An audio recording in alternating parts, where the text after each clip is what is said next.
அன்பர் இயேசுவின் அன்பு அது அளவிட முடியாது.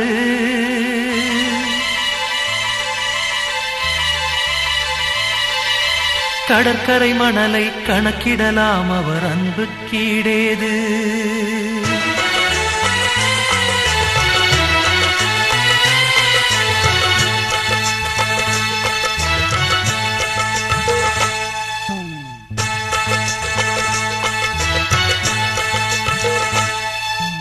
அன்பர் இயேசுவின் அன்பு அது அளவிட முடியாது.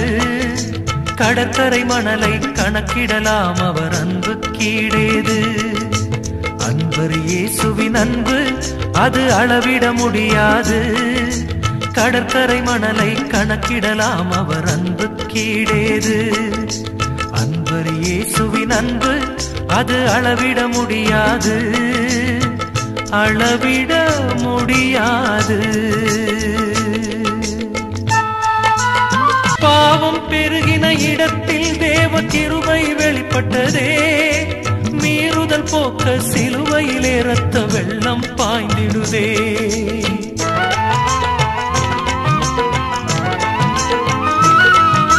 பாவம் பெருகின இடத்தில் தேவ கிருபை வெளிப்பட்டதே.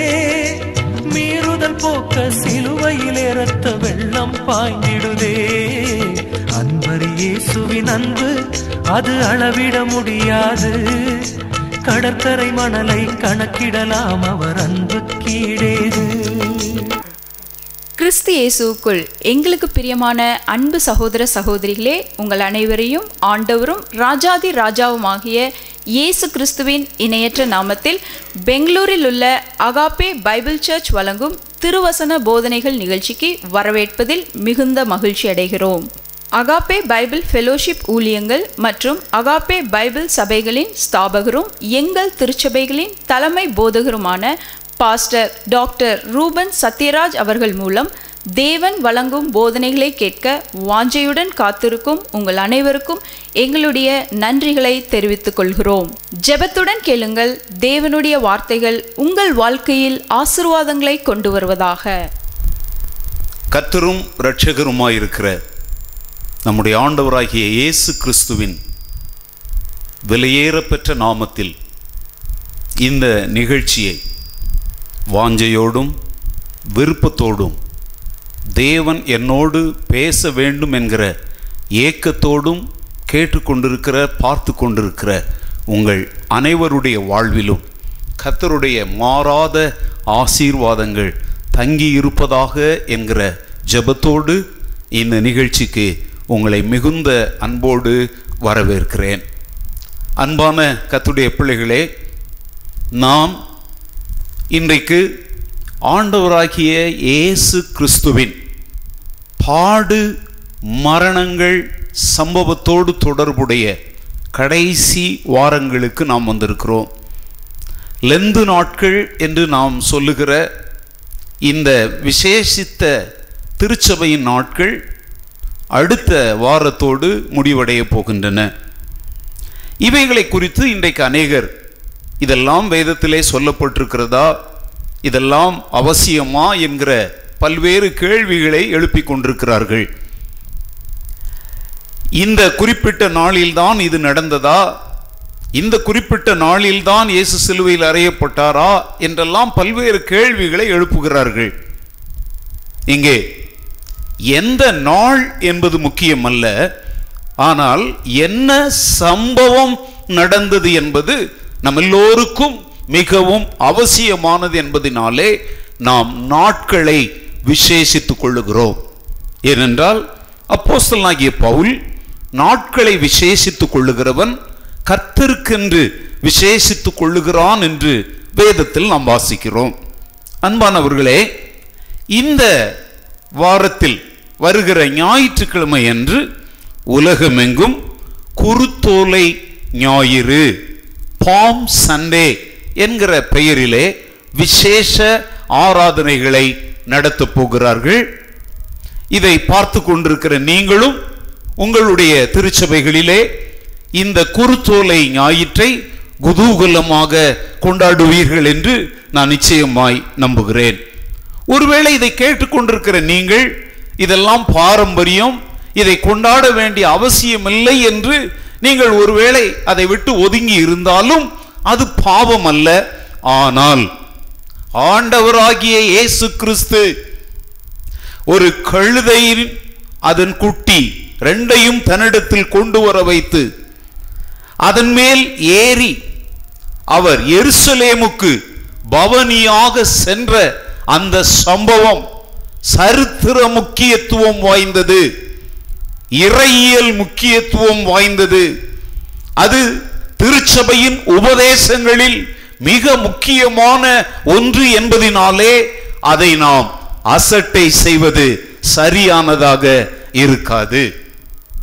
நீங்கள் வேதத்தின் 4 சுவிசேஷங்களையும் கவனித்து பார்த்தால் மத்தேயு 21வது அதிகாரம், மார்க்கு 11வது அதிகாரம், லூக்கா 19வது அதிகாரம், யோவான் 12வது அதிகாரம் என்று 4 சுவிசேஷங்களிலும் இந்த சம்பவம் தவறாமல் மிக கவனமாக குறிப்பிடப்பட்டிருக்கிறது என்பதை நீங்கள் நினைவில் கொள்ள வேண்டும் என்று நான் விரும்புகிறேன்.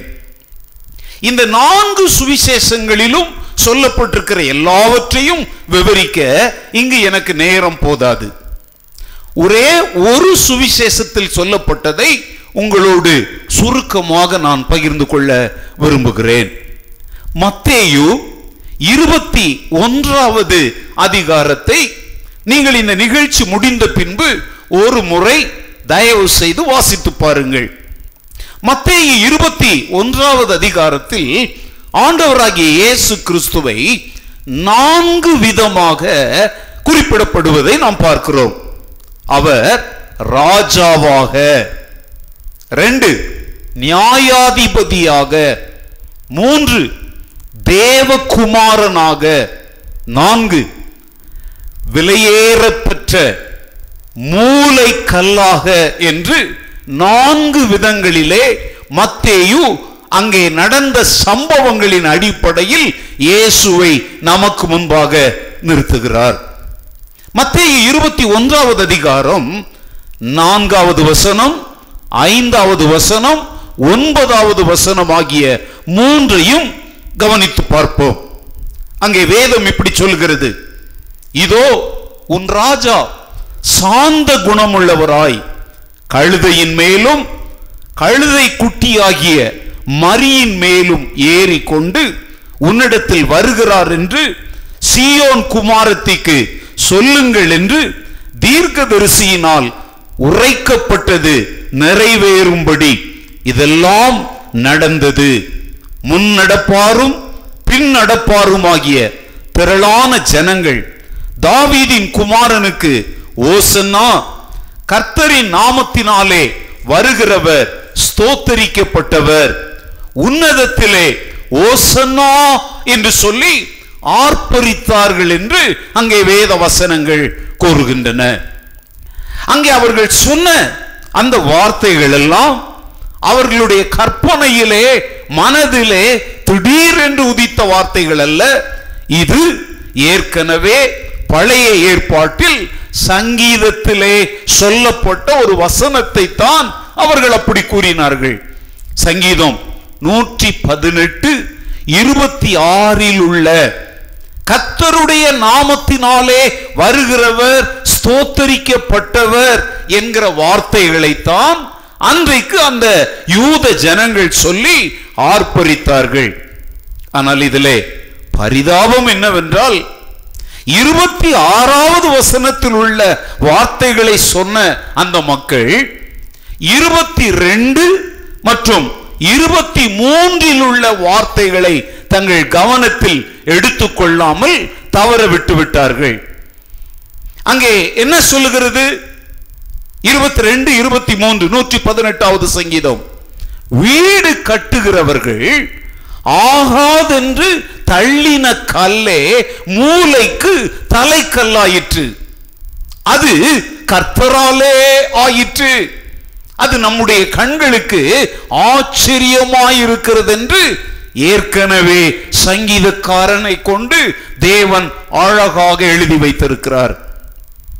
வேதத்தின் ஒரு வசனத்தை அறிந்திருந்த அந்த ஜனங்கள் அதோடு தொடர்புடைய மற்ற வசனங்களை அறியாமற் போனது எவ்வளவு பரிதாபமான காரியம். ஆனால் ஆண்டவராகிய இயேசு கிறிஸ்து இதை மிக கவனமாக மத்தேயு 21வது அதிகாரம் 42வது வசனத்தில் மிக தெளிவாக குறிப்பிடுகிறார். இயேசு அவர்களை நோக்கி, வீடு கட்டுகிறவர்கள் ஆகாதென்று தள்ளின கல்லே மூலைக்கு தலை கல்லாயிற்று, அது கர்த்தராலே ஆயிற்று, அது நம்முடைய கண்களுக்கு ஆச்சரியமாயிருக்கிறது என்று வேதத்தில் ஒரு காலும் நீங்கள் வாசிக்கவில்லையா என்கிற ஒரு கேள்வியை இயேசு அங்கே எழுப்புகிறார். எனக்கு அன்பான சகோதர சகோதரிகளே, வேதாகம அறிவை உடையவர்களாய் இருப்பது மிகவும் நல்ல ஒரு காரியம். ஆனால் அந்த வேதாகமும் சொல்லுகிற தேவனையும் அவர் நம்முடைய வாழ்வில் எவ்விதமாக செயல்படுகிறார் என்பதையும் நீங்கள் அறியாமற் போவீர்களானால் உங்களுடைய வேத அறிவு உங்களுக்கு எந்த ஒரு ஆசீர்வாதத்தையும் கொண்டு வரப் போகிறதில்லை. வேத அறிவை விட வேதத்தின் அனுபவத்தை நாம் உடையவர்களாய் இருக்க வேண்டும் என்றுதான் தேவன் நம்மை குறித்த திட்டமுள்ளவராயிருக்கிறார். அதைத்தான் இங்கே யூத ஜனங்களுடைய வாழ்விலே நடந்த சம்பவம் நமக்கு நிரூபிக்கிறது. இந்த வசனங்கள் இயேசு கிறிஸ்துவே ராஜா என்பதை அந்த யூத ஜனங்கள் அறியாதிருந்தார்கள் என்பதை நமக்கு தெளிவாக போதிக்கிறது.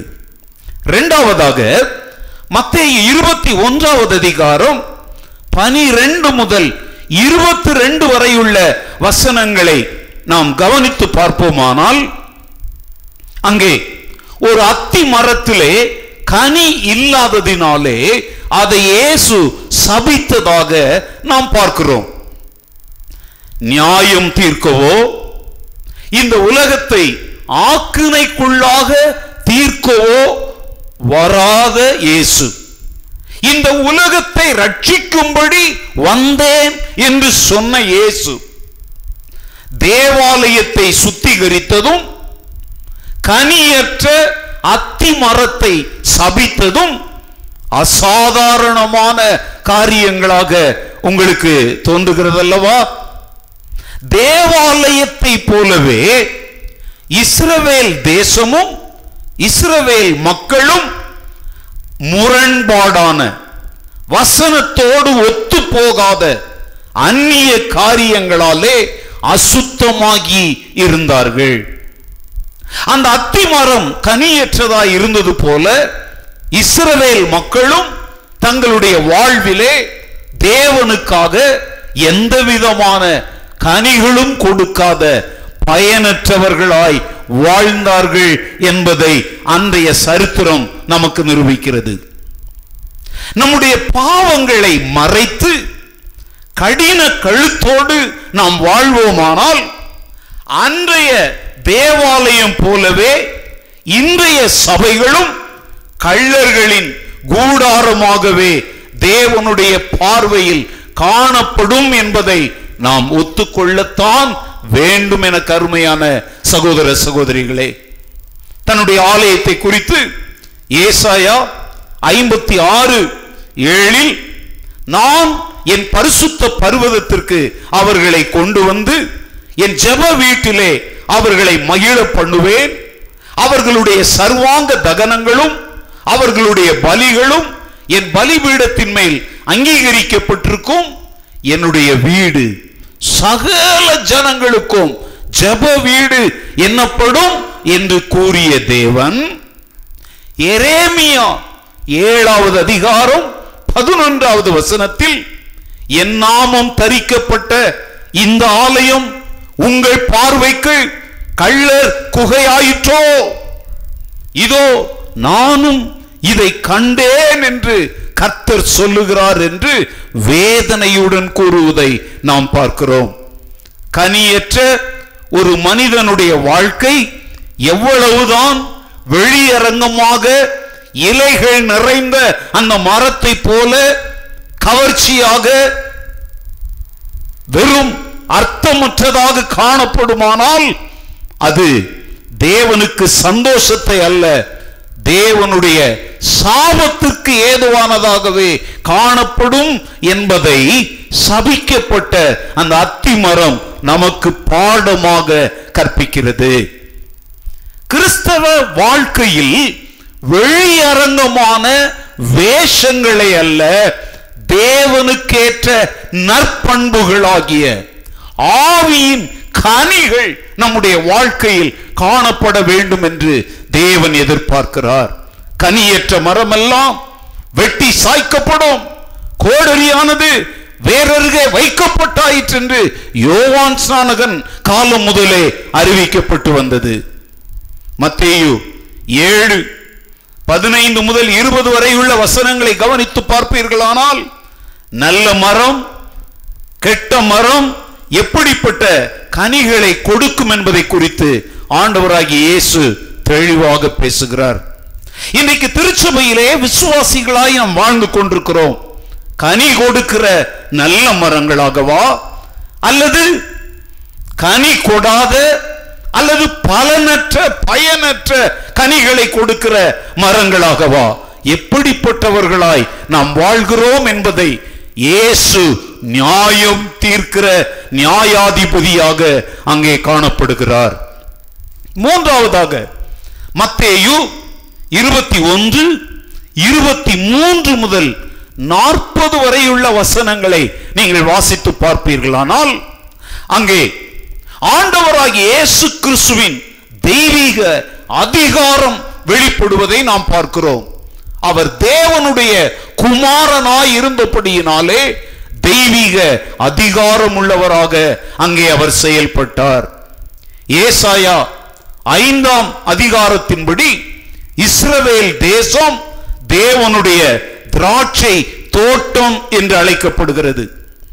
இஸ்ரவேலின் தலைவர்களும் அதன் அதிகாரிகளும் இயேசு வந்தபோது அவரை மதித்து அவரை அங்கீகரித்து அவரை ஏற்றுக்கொள்ளாமற் போனார்கள்.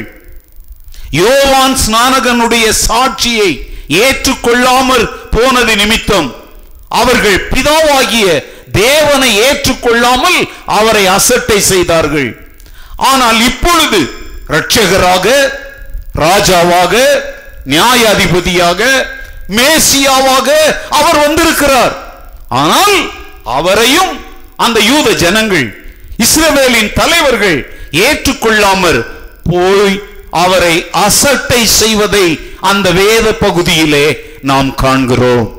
அன்பானவர்களே, அவர்கள் ஓசன்னா தாவீதின் குமாரன், ஸ்தோத்தரிக்கப்பட்டவர் என்றெல்லாம் புகழ்ந்தார்கள், வாயினாலே அவரை துதித்தார்கள். ஆனால் தங்கள் வாழ்க்கையிலே அவரை ராஜாவாகவோ நியாயாதிபதியாகவோ தேவகுமாரனாகவோ அவர்கள் ஏற்றுக்கொள்ளவில்லை என்பதை இந்த வேத பகுதி நமக்கு வெளிப்படுத்துகிறது. நான்காவதாக மத்தேயு 21:41 வசனம் முதல் 46 வசனம் வரை இயேசுவே மூலைக்கல் என்கிற மிக முக்கியமான சத்தியத்தை நாம் காண்கிறோம்.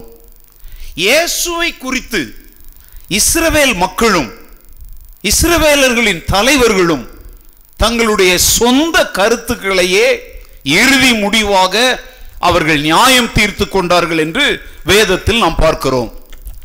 சங்கீதம் 118, 22, 23 ஆகிய வசனங்களை மேற்கோள் காட்டி இயேசு கூறியதின் மூலம் மக்களுடைய பாவ மன்னிப்பிற்காக தான் செய்ய போகிற மீட்பின் கிரியைகளை, மீட்பின் வெற்றியை எதுவும் யாரும் தடுத்து நிறுத்த முடியாது என்பதை இயேசு மிக தெளிவாக கூறுகிறார். சங்கீதம் 118, 22, 23 திரும்ப உங்களுக்காக நான் நினைவுபடுத்துகிறேன். வீடு கட்டுகிறவர்கள் ஆகாதென்று தள்ளின கல்லே மூலைக்கு தலைக்கல் ஆயிற்று, அது கர்த்தராலே ஆயிற்று, அது நம்முடைய கண்களுக்கு ஆச்சரியமாயிருக்கிறது. இதை குறித்து தானியேலின் தீர்க்க தரிசன புத்தகத்தில் 2வது அதிகாரம் 34, 35 ஆகிய வசனங்களில் வாசிக்கிறோம். கைகளால் பெயர்க்கப்படாத ஒரு கல் பெயர்ந்து உருண்டு வந்து அந்த சிலையின் மேல் மோதியது. அது அந்த சிலையை இரும்பும் களிமண்ணுமாகிய அதன் பாதங்களில் மோதி அவைகளை நொறுக்கி போட்டது.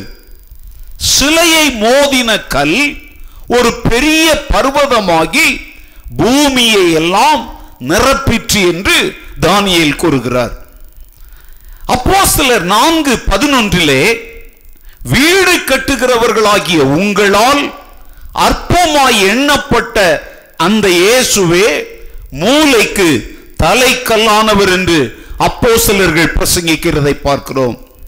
இதை குறித்து பேதுரு தன்னுடைய நிருபத்திலே 1 பேதுரு 2வது அதிகாரம் 4வது வசனத்திலே மனுஷரால் தள்ளப்பட்டதாயினும் தேவனால் தெரிந்து கொள்ளப்பட்டதும் விலையேற பெற்றதுமாயிருக்கிற ஜீவனுள்ள கல்லாகிய அவரிடத்தில் சேர்ந்தவர்களாகிய நீங்கள் என்று மிக தெளிவாக குறிப்பிடுகிறார்.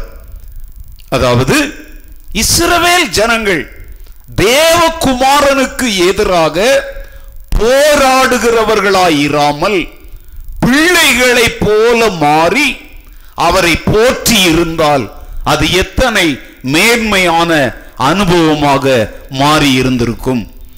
மத்தேயு 21:15-16 நாம் பார்க்கிறோம். அவர் செய்த அதிசயங்களையும் தாவீதின் குமாரனுக்கு ஓசன்னா என்று தேவாலயத்திலே ஆர்ப்பரிக்கிற பிள்ளைகளையும் பிரதான ஆசாரியரும் வேத பாரகரும் கண்டு கோபமடைந்து அவரை நோக்கி இவர்கள் சொல்லுகிறதை கேட்கிறீரோ என்றார்கள். அதற்கு இயேசு, ஆம் கேட்கிறேன். குழந்தைகளுடைய வாயினாலும் பாலகருடைய வாயினாலும் துதி உண்டாகும்படி செய்தீர் என்பதை நீங்கள் ஒரு காலம் வாசிக்கவில்லையா என்று இயேசு அவர்களை பார்த்து கேள்வி கேட்டார். என்னை கேட்டுக்கொண்டிருக்கிற எனக்கு அருமையான சகோதர சகோதரிகளே, இயேசு எருசலேமுக்கு பவனியாக சென்ற அந்த சம்பவத்தில் இருந்து அவர் யார் என்கிற 4 காரியங்களை உங்களுக்கு முன்பாக வைத்திருக்கிறேன். அவரே ராஜா, அவரே நியாயாதிபதி, அவரே நம்முடைய வாழ்க்கையின் மூலைக்கல்லானவர், அவரே தேவனுடைய குமாரன், சகல அதிகாரம் படைத்தவர், அவர் ஒருவரே இரட்சகர், அவரே நம்மை ஆளுகிறவர் என்கிற சத்தியத்தை அன்றைய இஸ்ரவேலர்கள் அறியாமல் பண்டிகை கொண்டாடினார்கள், ஆரவாரம் செய்தார்கள், கூக்குரல் கூச்சலிட்டார்கள். இதை குறித்து ஆண்டவர், இந்த ஜனங்கள் தங்கள் உதடுகளினால் என்னிடத்தில் வந்து சேரு என்று துதிக்கிறார்கள், ஆனால் அவர்களுடைய இருதயமோ எனக்கு தூரமாய் விலகி இருக்கிறது என்றார். வருகிற ஞாயிற்றுக்கிழமையிலே குருத்தோலை ஞாயிறை ஆசரிக்க ஆவலோடு காத்து கொண்டிருக்கிற எனக்கு அருமையான சகோதர சகோதரிகளே, உங்களையும் என்னையும் பார்த்து தேவன் கேட்கிற கேள்வி இதுதான். நீங்கள் என்னை ராஜாவாக ஏற்றுக்கொள்ளாமல், என்னை நியாயாதிபதியாக ஏற்றுக்கொள்ளாமல், என்னை மெய்யான தேவகுமாரன் அல்லது மேசியா இரட்சகராக ஏற்றுக்கொள்ளாமல், என்னை உங்கள் வாழ்வின் திருச்சபையின் மூலைக்கல்லாக ஏற்றுக்கொள்ளாமல் எந்த பண்டிகைகளை கொண்டாடினாலும் அதன் மேல் நான் பிரியமாக இல்லை. நீங்கள் மனம் திரும்ப வேண்டும், மனம் திரும்புதலுக்கு ஏற்ற நற்கனிகளை கொடுக்க வேண்டும் என்று ஆண்டவர் நம்மோடு பேசிக் கொண்டிருக்கிறார். சங்கீதம் 1, 2 ஆகிய வசனங்களை கவனித்து பாருங்கள். எங்கள் ஆண்டவராகிய கர்த்தாவே, உம்முடைய நாமம் பூமி எங்கும் எவ்வளவு மேன்மை உள்ளதாயிருக்கிறது. உம்முடைய மகத்துவத்தை வானங்களுக்கு மேலாக வைத்தீர். பகைஞனையும் பழிகாரனையும் அடக்கி போட தேவரீர் உம்முடைய சத்துருக்களின் நிமித்தம் குழந்தைகள் பாலகர் வாயினால் பலன் உண்டு பண்ணினீர் என்று அன்றைக்கு அங்கே நடந்த சம்பவத்தை குறித்து 8வது சங்கீதத்தில் சங்கீதக்காரனை கொண்டு தேவன் ஏற்கனவே எழுதி வைத்தார். அன்பான தேவ ஜனங்களே, அன்றைக்கு அந்த குருத்தோலை ஞாயிற்றில் கழுதையின் மேல் இயேசு ஏறி பவனியாக எருசலேமுக்கு சென்ற சம்பவம் தற்செயலாக ஒரு ஆக்சிடென்டாக நடந்த சம்பவம் அல்ல. பழைய ஏற்பாட்டில் அவரை குறித்து சொல்லப்பட்ட வசனங்களின் முழுமையான தீர்க்க தரிசன நிறைவேறுதலே அந்த சம்பவம். குருத்தோலைகளை பிடித்துக் கொண்டு குருத்தோலை ஞாயிறு கொண்டாடுகிறோம் என்று நம்மை நாமே ஏமாற்றிக் கொள்ளாமல், இந்த குருத்தோலை ஞாயிற்றின் வாரத்திலே அவரை நம்முடைய வாழ்வின் ராஜாவாக, நம்முடைய பாவங்களை நியாயம் தீர்க்க போகிற நியாயாதிபதியாக, அவரே நம்முடைய வாழ்க்கைக்கும் குடும்பங்களுக்கும் சபைக்கும் மூளைக்கல்லானவர் என்றும், அவரே தேவகுமாரன், அவர் ஒருவரே மெய்யான இரட்சகர் என்றும் நம்முடைய உள்ளத்தின் ஆழத்திலிருந்து விசுவாசித்து ஒரு மேன்மையான ஆசீர்வாதமான வாழ்க்கையை வாழ தீர்மானம் செய்வோம். அப்படி செய்வதற்கு கர்த்தர் உங்களுக்கு இரக்கம் கட்டளையிடுவார். அன்பிற்குரிய சகோதர சகோதரிகளே, நீங்கள் கேட்ட தேவ செய்தி உங்கள் அனைவருக்கும் ஆசீர்வாதமாக இருந்திருக்கும் என்று நம்புகிறோம். வேத வசன அடிப்படையிலான ஆலோசனைகளை பெற விரும்புவோர் எங்களுடன் தொடர்பு கொள்ளலாம். எங்கள் அலுவலக முகவரி Agape Bible church, number 3, church street, Lingarajapuram, Bengaluru 560084. நீங்கள் தொடர்பு கொள்ள வேண்டிய தொலைபேசி எண் 7795353391. எங்கள் இமெயில் முகவரி abcabfindia@gmail.com. நம்முடைய கர்த்தராகிய இயேசு கிறிஸ்துவின் பிரசன்னமும் ஆசீர்வாதமும் வல்லமையும் உங்கள் வாழ்வை நிரப்புவதாக. ஆமேன். சிலுவை நாயகன் சிந்திய ரத்தம் அன்பாய் வழிகின்றது. சிறுமைப்பட்ட ஜனங்களை மீட்க ரத்தம் போகின்றது.